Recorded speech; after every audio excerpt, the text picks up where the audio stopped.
Assalamualaikum everyone, welcome back to Halilogy. My name is Sianti and today we'll pay a visit at Abu Simbel, located around 3 hours away from Aswan. And interesting fact about Abu Simbel is that it is in the one Egyptian pound, one gene, and at the back of one Egyptian pound is actually Masjid Sultan Qaboos, which is located at Cairo. But now let's go and visit Abu Simbel.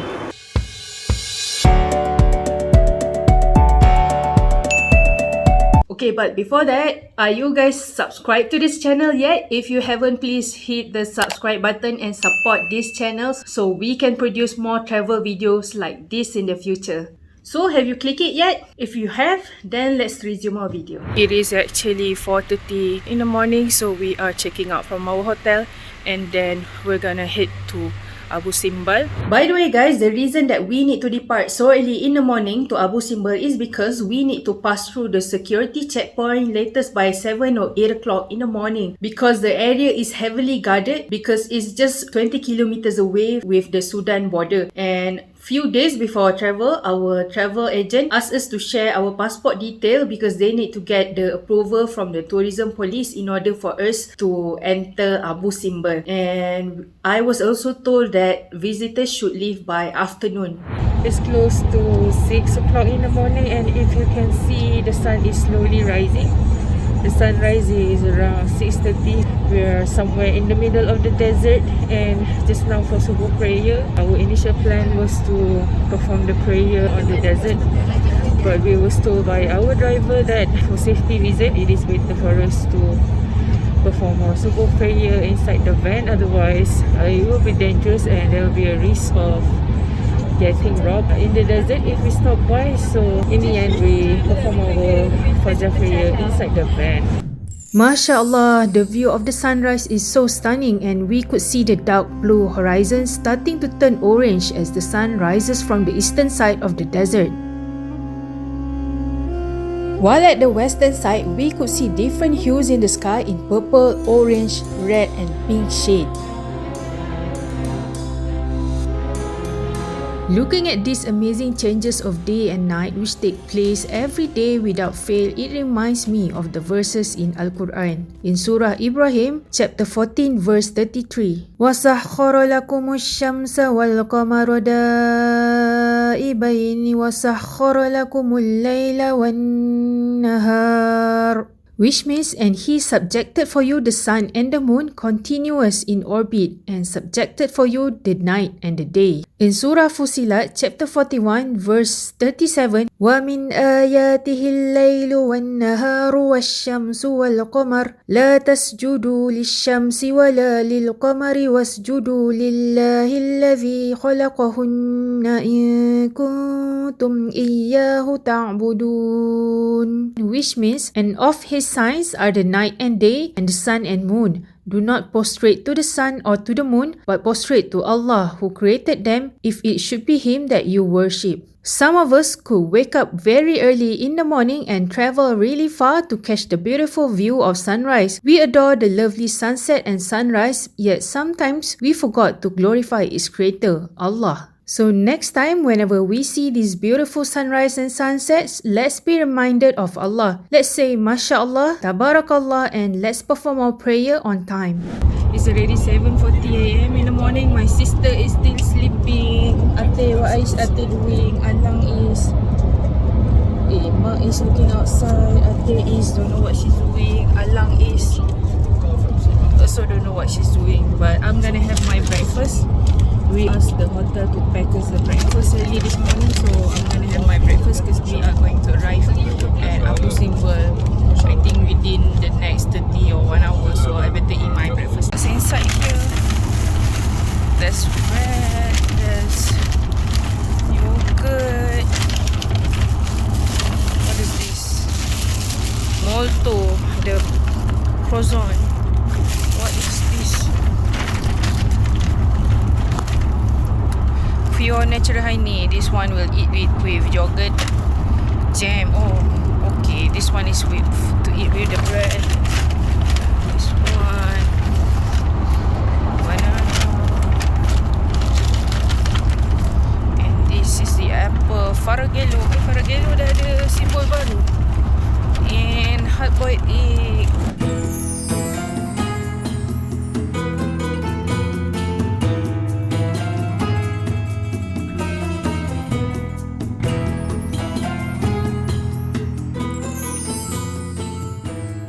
Actually, I'm not really a fan of yogurt, so whenever I eat yogurt, it has to be accompanied with something sweet like honey, fruits, puree or jam. I think you've got fascinated in my previous video during our flight in Qatar Airlines. I even make my own yogurt buffet during our travel. Anyway, let's eat the dessert while enjoying the view of the desert. Buat apa? Kalau perjalanan kita 3 jam dah sampai Doha balik lah teh. Yang 12 jam dah boleh sampai US lah.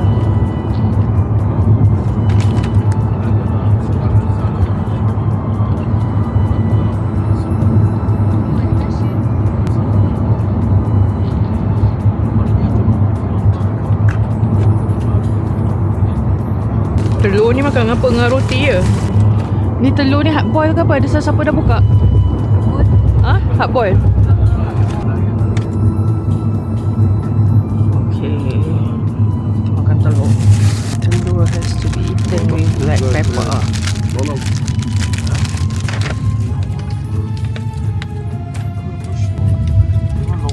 Alamak.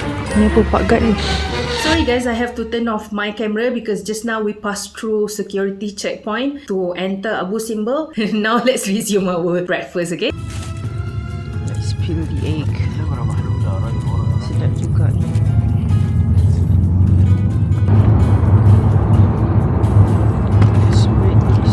Ha? Ha? Okay, 10 minit lagi sampai. 10 minit lagi. Okay, makan.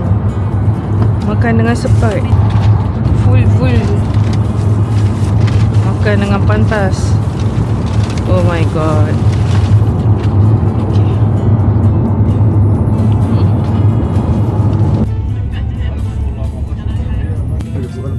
Buat apa ni? Apple. After close to 3-hour drive from Aswan, we have arrived here at Abu Simbel. Before we go inside, let's get our tickets first. The entrance fee for adult foreigner is 255 Ghanaian, while for the student it costs 133 Ghanaian. While for the Egyptian, they enjoy a cheaper rate at 50 Ghanaian for both adult and student.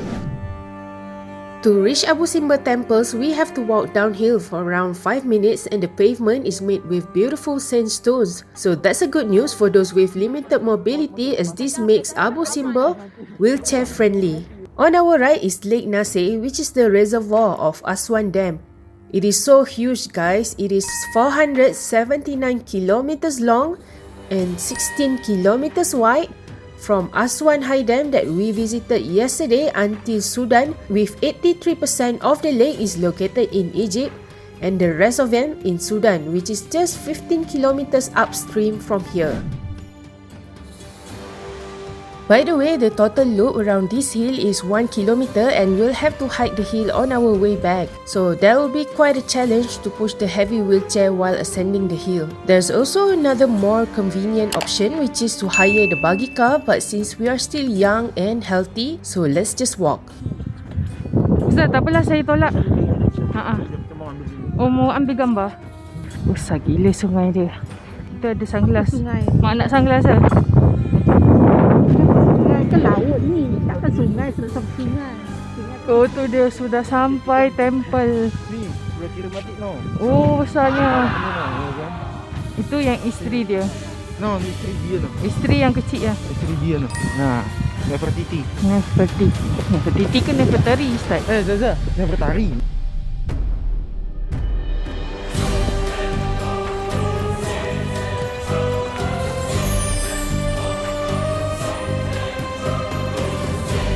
We have arrived at Abu Simbel temple and there are two temples here which is cut from the rock, and at my back there is actually the main temple which has the carving of the Pharaoh Ramses II.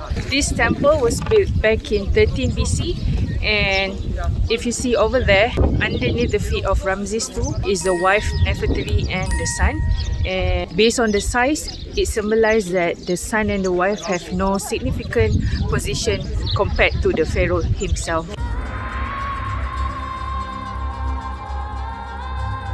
This temple is one of the UNESCO World Heritage Site, and it is called Nubian Monuments, which runs from the Philae, the one that we visited yesterday at Aswan, up until here in Abu Simbel.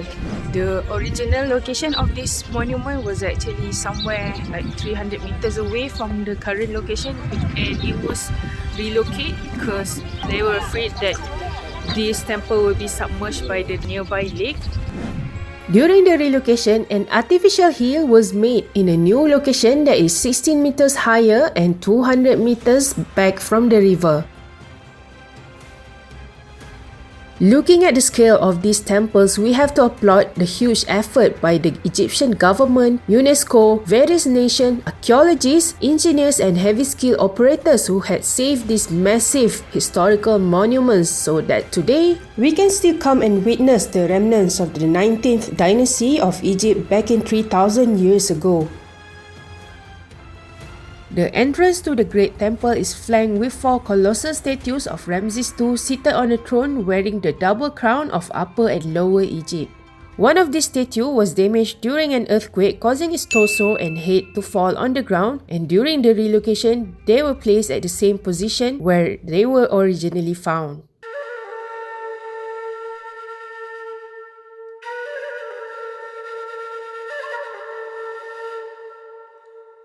Upon entering the Great Temple, we walk into a hypostyle hall with 8 huge Osirid pillars with the deified Ramses linked to the god Osiris. On the left, the statues are wearing the white crown of Upper Egypt, while those on the right are wearing the double crown of Upper and Lower Egypt. This temple is dedicated to the sun gods Amun-Ra and Ra-Horakhti, and it consists 3 consecutive halls dedicated to Ramses himself and important members of his family. Inside the final room sat 4 deities Amun-Ra, Ra-Horakhti, Ptah and the deified version of Ramses II.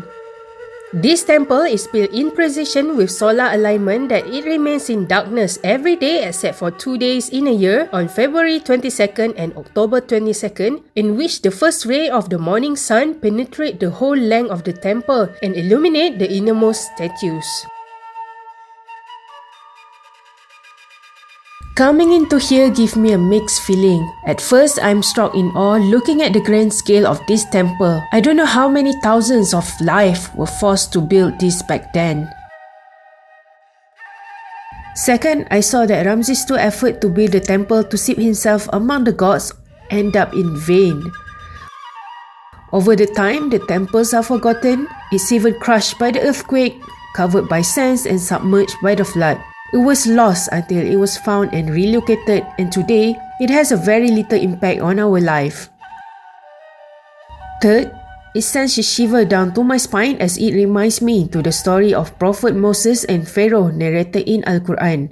Although Allah has not revealed the name of Pharaoh, but Allah has promised that He will save the body of Pharaoh for the future generations to see, as a sign for those who neglected his signs. Until today, the identity of the pharaoh mentioned in Al-Quran is still unknown, although evidence are suggesting that it could be either Ramses II or his son Meneptah.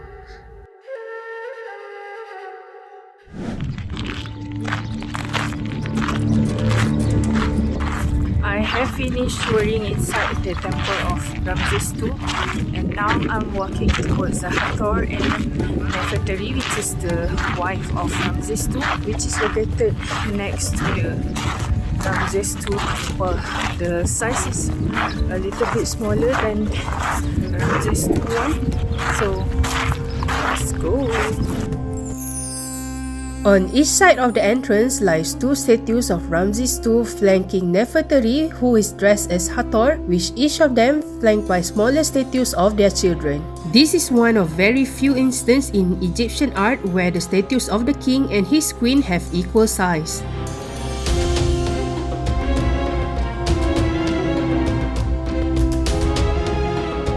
On the inside lies hypostyle hall that is supported by 6 pillars decorated with scenes of the queen playing sistrum, an instrument sacred to the goddess Hathor, together with the gods. The capital of the pillars bears the face of the goddess Hathor, and this type of column is known as Hathorit. The bas-relief in the hall illustrate the deification of the king and the destruction of his enemy in the north and the south, and the queen making offerings to the goddess Hathor and Mat.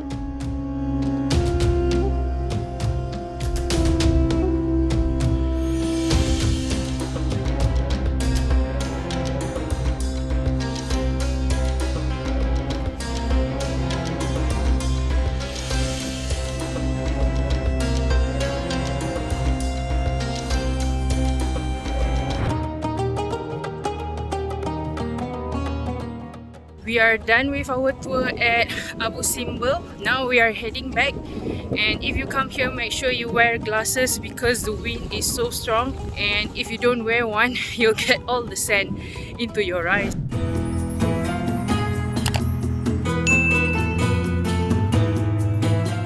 Throughout our journey today, we are passing through the Great Africa Desert, the Sahara Desert, which is the largest hot desert on earth, and it stretches over 10 countries including Egypt.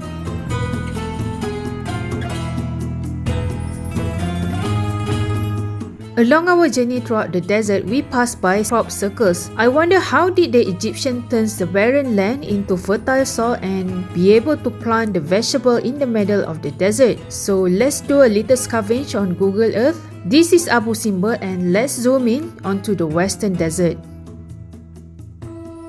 Here we can find that there are a lot of crop circles in the middle of desert in Egypt. The width of this crop circle is around 800 meters, and look at how massive it is if compared to the buildings nearby.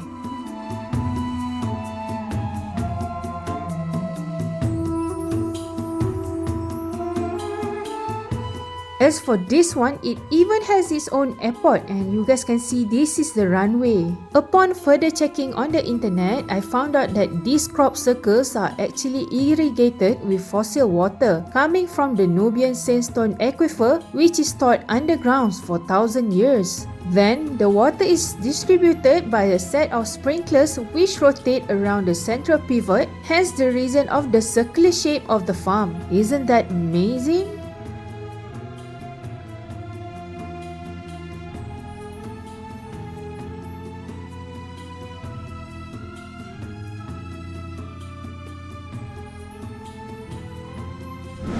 So after like 3 hours of journey back from Abu Simbel, we have arrived back to Happy Hotel and it's time for our lunch. And because yesterday we have already bought the roasted chicken from Aswan Old Souk, my mom and my sister, they already cooked the rice earlier on today before our check out at 4 o'clock. Dia semua makanan bawa daripada Malaysia.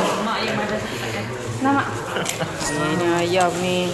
Thank you to my brother Hazim Hamdan because he give each of us a bottle of sambal nyet. So there's 5 of it all together, and I think we only bring half, and half of it we'll keep it at home to be eaten during our quarantine when we come back from Egypt. We'll have our lunch and then we'll continue our journey to Luxor, which will take around 3 to 4 hours. That's all guys for this episode. So make sure you guys hit the subscribe button if you are still haven't subscribed to this channel, and I'll see you guys in my next video inshallah. Assalamualaikum wa ilal liqa.